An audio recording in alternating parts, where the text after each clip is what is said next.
YouTube के सभी दर्शकों को मेरी ओर से व हमारी पार्टी राष्ट्रीय जनहित विकास पार्टी की ओर से आपको बहुत बहुत नमस्कार। आज के एपिसोड में जैसा कि आपको पता है कि खासकर युवा इस देश व समाज की रीढ़ की हड्डी है और वो देश का भाग्य का निर्माता भी है। लेकिन क्या आज तक की सत्ता में रही सरकारों ने या अब वर्तमान में सरकारों ने क्या कभी युवाओं के भविष्य को गंभीरता से लिया? तो इस बारे में मैं ये बताना चाहता हूँ कि अगर फिजूल खर्ची को चाहे वो राजनीति के माध्यम से हो, चाहे ब्यूरोक्रेट्स के माध्यम से हो या मीडिया के माध्यम से हो या जुडिशरी के माध्यम से हो, मैं तो केवल इतना ही कहना चाहूँगा कि अगर आप कभी कार्यपालिका के लिए 7वां वेतन आयोग, 8वां वेतन आयोग, चंद आदमियों को आप अपनी तनख्वाह बढ़ाने के बारे में हर बार इतनी पेंशन हो, इतना वेतन हो, यह सभी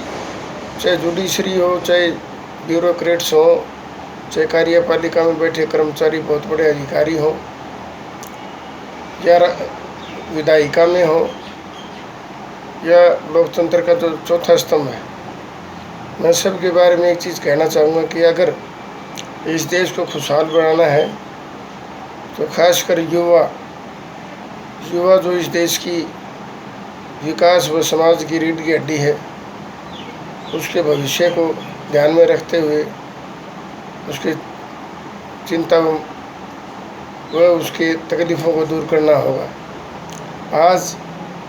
आप देखेंगे किसी डिपार्टमेंट में तो लाखों रुपए तनख्वाह पाकर भी कर्मचारी, बड़े बड़े अधिकारी, उनका समाज में आप योगदान तो बताओ, और एक तरफ जो बेचारे युवा अवस्था में ग्रेजुएशन करते ही, 10+2 करते ही जो पढ़ लिख कर जिनके लिए उनकी डिग्रियाँ मात्र कागज़ का टुकड़ा भर बहुतों के लिए रह जाती हैं, क्या वो समाज में ज़्यादा से ज़्यादा अपना सहयोग नहीं करना चाहते? चाहे टेक्नोलॉजी की बात हो, चाहे सर्विस की बात हो। तो अगर युवाओं के भविष्य को देखते हुए उनको मजबूत करना है तो जो बड़े बड़े पद हैं और जो बड़े बड़े वेतन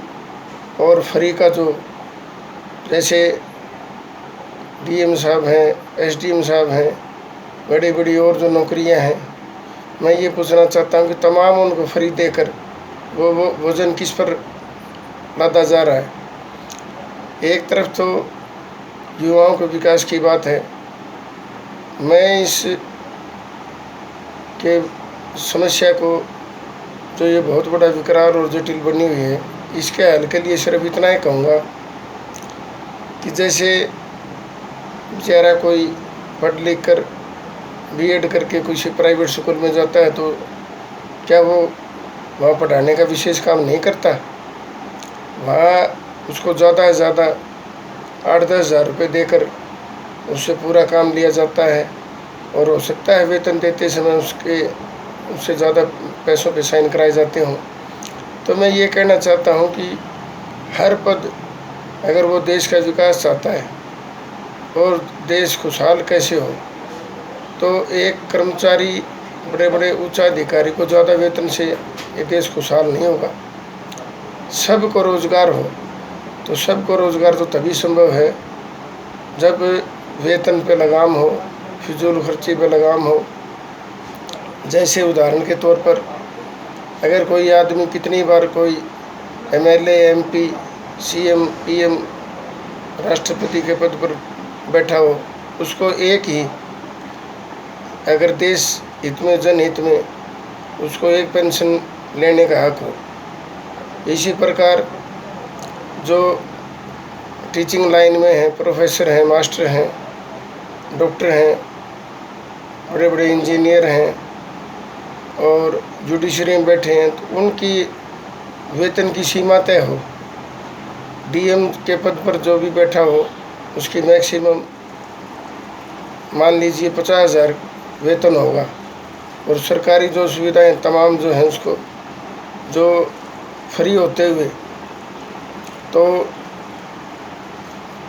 वो भी उस पर भी अंकुश होना चाहिए। अब ऐसा नहीं है कि जो देश का जनता का पैसा है, जो बेचारे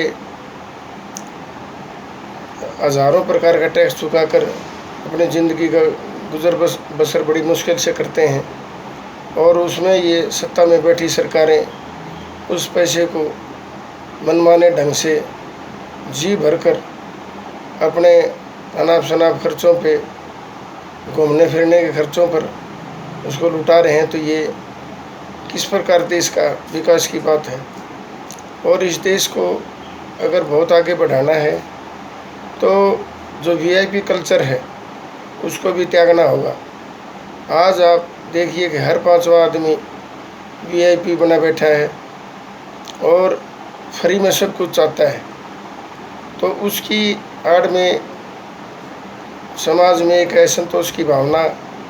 तो मैं ये पूछना चाहता हूँ कि चाहे वो पंच से लेकर प्रधानमंत्री तक हो, पीएन से लेके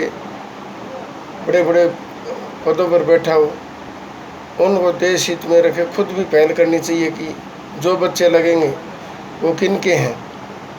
वो समाज के ही तो हैं, कोई ऐसे तो है नहीं कि वो जो बच्चे लगेंगे कहीं बाहर से आके लगेंगे। तो उनके लिए अगर कुछ चिंता है तो उनको भी चाहिए कि तमाम जो ऐसी विकट परिस्थितियां हैं उस पर खुद भी अपना योगदान दें कि ज़्यादा से ज़्यादा बच्चे, जैसे वेतन पर अगर लगाम हो तो नए बच्चे पढ़े लिखे ईमानदारी से काम करने वाले 25 से 30,000 में, चाहे भले ही वो 30,000